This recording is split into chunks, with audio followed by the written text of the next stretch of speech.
ওরে আমার কিউটি বেবিটা রে, অনেক সুন্দর লাগতেছে তোমার আজকে। কি ব্যাপার, ও তোমার পাশ দিয়ে কে গেল? কেউ না কেউ না কেউ না। আরে না, আমি দেখলাম তো কে জানি গেল। আচ্ছা, একটা কাম করো, তুমি তোমার মোবাইলের পিছনে ক্যামেরা অন করো তো। আচ্ছা ঠিক আছে। আচ্ছা এই, ও মনে হয় তোমাকে দেখে ফেলেছে। তুই কি বোকা নাকি? তাড়াতাড়ি আমার পিছনে লোকো, তাড়াতাড়ি তাড়াতাড়ি পিছনে লোকো। কি হবে, ক্যামেরা অফ করে দিলে অন তো কর কেন, কিছু দেখা যাচ্ছে না তো। আবার ফিস ফিস করে ঠিক হোক। আরে ক্যামেরা পিছনে ক্যামেরা দাও, ব্যাক ক্যামেরা দাও। তাড়াতাড়ি লোকো।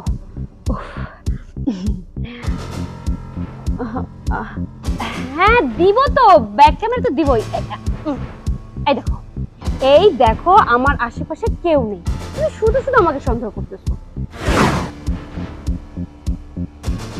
আরে না বাবু, তোমার সন্দেহ করুন কেন? এই যে দেখো, এই দেখো আমার পিছনে কেউ নেই, শুধু শুধু শুধু শুধু আমাকে সন্দেহ করো। দেখতেছো তুমি? ওই কিছু একটা কাজ করো, তুমি একটু ড্রেসিং টেবিলের সামনে যাও তো। ড্রেসিং টেবিলের সামনে কেন আবার? শোনো, প্রবাসে থাকি আর বউদের দেখলে একটু ভালো লাগে, বুঝো নাই? তুমি আয়নার সামনে যাইয়া ব্যাক ক্যামেরা দিয়ে তোমার পুরো শরীরটা আমার দেখাও। আচ্ছা যাচ্ছি। আসো আসো, ড্রেসিং টেবিলের সামনে। এই দেখো, এটা হচ্ছে আমার রুম, দেখতেই তো পাচ্ছ তাই না? ড্রেসিং টেবিল দেখবে না? এই দেখো, এই দেখো ড্রেসিং টেবিল, আমাকেই তো শুধু দেখা যাচ্ছে, শুধু শুধু তুমি আমাকে সন্দেহ করো। আচ্ছা রাগ করো না, একটা কাম করো, একটু ঘোরো তো। ঘুরবো? আচ্ছা ঠিক আছে, ঘুরতেছি।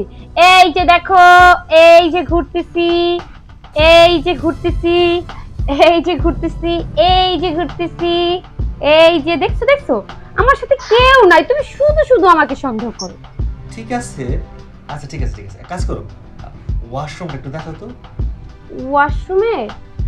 ওয়াশরুমে দেখতে হবে, তুমি আমাকে এত সন্দেহ করো? আচ্ছা দাও, ব্যাক ক্যামেরা দিয়ে নি। এই যে, এই যে দেখো, এটা হচ্ছে আমাদের ওয়াশরুম। দেখো তো, দেখো তো এখানে কেউ আছে কিনা? কেউ নেই, তুমি শুধু শুধু আমাকে সন্দেহ করো। না সন্দেহ করবো কেন, ঠিক আছে।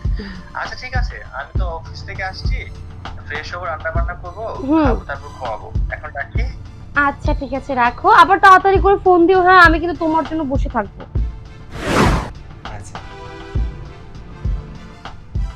কিরে বন্ধু, ভাবির লোকে কথা বলার পর তোর মন খারাপ হয়ে গেল কেন? আরে না, মন খারাপ করবো কেন, এমনিতেই একটু খারাপ লাগতেছিল, কেমন জানি একটু গোলমাল লাগতেছে আমার কাছে। বন্ধু, সন্দেহ রোগ বড় রোগ, না প্রবাসে থাকি, বউদেরকে সন্দেহ করা যাবে না। সন্দেহ না, তারপরে মনের ব্যাপার তো, অনেক সময় অনেক কিছু মনের মধ্যে জায়গা ওঠে, একটু কেমন কেমন জায়গা লাগে আর কি। যাই হোক, বাদ দে সব কথা, রান্ধন লাগবো। তুই এক কাম কর, কাটাকাটিতে আমার লোক একটু সহযোগিতা করিস, আমি রান্না বসাই দিই, আয়। উফ, আর একটু হলে তো ধরা খেয়ে যেতাম। এত বুদ্ধি কেমনি মাথায় রাখো? দেখতে হবে না আপনি কার সাথে প্রেম করেন। আমি তো ভাবছিলাম আজকে আমার জানটা শেষ, যেভাবে তোমাকে ভিডিও কল দিয়েছি আমি তো দেখি ভয় পেয়ে গেছি। আসলে ভিডিও কল না ধরলে না, ও আমার সাথে সংসারই করতে না। বসো। আচ্ছা, বলো তো, কি জন্য ডাকছো আমাকে? বলার কি আছে, তুমি বুঝতেছো না? তুমি আমার সাথে প্রেম করো, কিসের জন্য দেখেছি তুমি ইশারা দেখলেও বুঝছো না?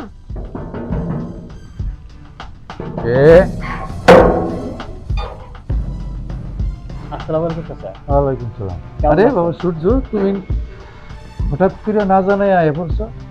হ্যাঁ, হঠাৎ করে মনটা খারাপ লাগতেছিল, আপনাকে দেখতে ইচ্ছে করতেছিল, হ্যাঁ। তাই না জানাই চলে আসি।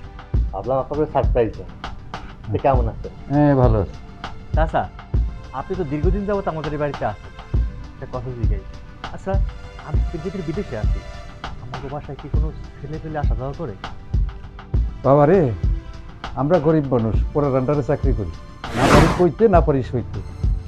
হ্যাঁ, একটা লোক আসে এই বাড়িতে, প্রতিদিনই আসে। একদিন সকালে আসে, সন্ধ্যায় চলে যায়, আর কোনোদিন আইসা দুই একদিন থাকেও। আজকেও আসছে, এখনো আছে লোকটা। তুমি যদি যাও এখনই দেখতে পারো। ঠিক আছে চাচা, আমি তাইলে আসি।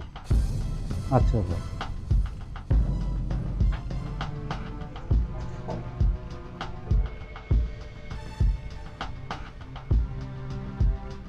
বেশি না, মাত্র আর 1টা বছর ধৈর্য ধরো। 1টা বছর থাকলে পরে আমাদের কাছে যে টাকা আছে তার সাথে আরো কিছু টাকা অ্যাড হবে, তখন আমরা যেখানে খুশি সেখানে পালিয়ে যেতে পারবো। কিন্তু সেই একটা বছর তো আমার ওয়েট করা সম্ভব না, কারণ অনেক দিন ওয়েট করতেছি, বুঝতেছি না কেন।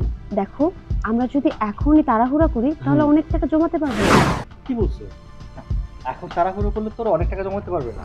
আরে 1 বছর কেন, আজকেই তো সব ব্যবস্থা করে দিবি।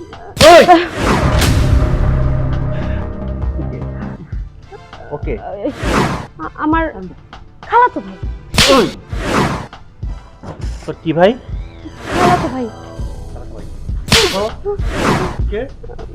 কি জানো, ফুফাতো ভাই, আবার বল। বয়ফ্রেন্ড। ও তোর বয়ফ্রেন্ড আর আমি তোর হাজবেন্ড। আরে একজন প্রবাসী হাজবেন্ড কিভাবে ঠকাতে তোর বিবিকে একবারে বাঁধলো না? হ্যাঁ, তুই জানিস একজন প্রবাসী কতটা কষ্ট করে, কতটা পরিশ্রম করে, দিন রাত পরিশ্রম করে, কেন করে? শুধু তোদের জন্য। আরে তোদের মতো বউদেরকে সুখে রাখার জন্য, ভালো রাখার জন্য, এই ফ্যামিলিটাকে সুখী করার জন্য একজন প্রবাসী দিন রাত পরিশ্রম করে মাথার গাম পায়ে ফেলে এই দেশে রেমিটেন্স পাঠায়। আর তোরা সেই টাকা পয়সা খরচ করে বয়ফ্রেন্ড নিয়ে রোমের মধ্যে রঙ্গলীলা করিস, শারীরিক চাহিদা মিটাস। ছি ছি ছি, থো, ধিক্কার জানাই, ঘেন্না লাগে তোদের দেখলে। আরে তোদের মতো কিছু কিছু নারীরা আছে না, যারা প্রবাসী তার হাজবেন্ড থাকে আর হাজবেন্ডকে প্রবাসে রেখে দিনের পর দিন, রাতের পর রাত তাদের প্রবাসী হাজবেন্ডকে ঠকিয়ে যাচ্ছে। তারা কি করছে? একজন পর পুরুষকে ঘরে এনে নিজের শারীরিক চাহিদা মেটাচ্ছে। ছি ছি, আরে তোরা তো নারী জাতির কলঙ্ক। তোদের মতো কিছু কিছু নারীদের জন্য পুরো দেশের নারী জাতির সম্মানহানি হচ্ছে।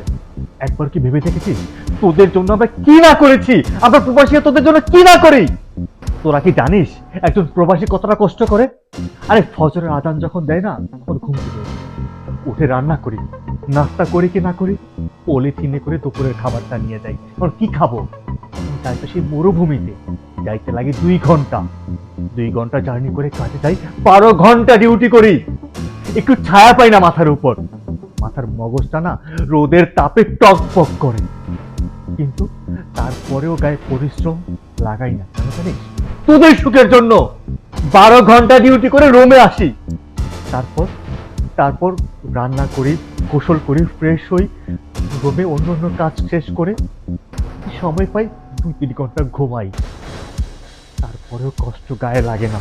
তখন জানিস মাস শেষে যখন বেতনটা পেয়ে তোদের কাছে টাকা পাঠাই, হয়তো আমার পরিবার ভালো আছে, সুখে আছে, এইটা ভেবে। আর তোরা কিনা আমাদের মতো প্রবাসীদেরকে এইভাবে দিনের পর দিন, রাতের পর রাত এভাবে ঠকাস। আরে একবারে কি ভাবিস আমরা প্রবাসীরা কি সুখ পেয়েছি আমরা ওখানে? ওই প্রবাসে কতটুকু সুখে আছি আমরা জানিস না, ভাবিস না। যদি ভাবতি তাহলে ওদের মতো পর পুরুষকে ঘরে এনে কখনই পরকিয়া করতে পারতি না। তুই কি মানুষ? একবার ভাবিস আর একটা প্রবাসী কতটা বিশ্বাস করে তার বউকে বাড়িতে রেখে যায়। আর তোরা কিছু অকর্মার ঢেকি বাড়িতে বসে বসে খাস আর পরের বউদের দিকে কুদৃষ্টি দেশ, তাই তো? একবারও ভাবিস একটা প্রবাসী তার বউকে কতটা বিশ্বাস করে রেখে যায়? আর ওর কোনো দোষ নাই, শুধু তুমি ওকে কিচ্ছু বলো না, সব দোষ আমার। আমি যদি ওকে বাসায় না নিয়ে আসতাম তাহলে ও আজকে বাসায় আসতে পারতো না। তাই বলছি কি, ওকে তুমি ছেড়ে দাও, দয়া করে ওকে ছেড়ে দাও, যা করার তুমি আমার সাথে করো। ওকে ছেড়ে দেবো? আরে ওকে তো ছেড়েই দেবো, ও আমার কি?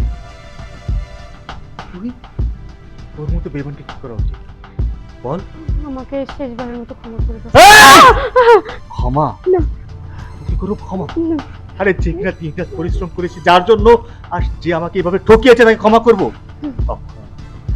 আমার জীবনের অভিশাপ তুমি খাবে, ঠিক আছে? তুই রাস্তাঘাটে পচে গেলে মরবি, তোর শরীর কিরায় খাবে। যা, বেরিয়ে যা। আমাকে বের করে দিও না।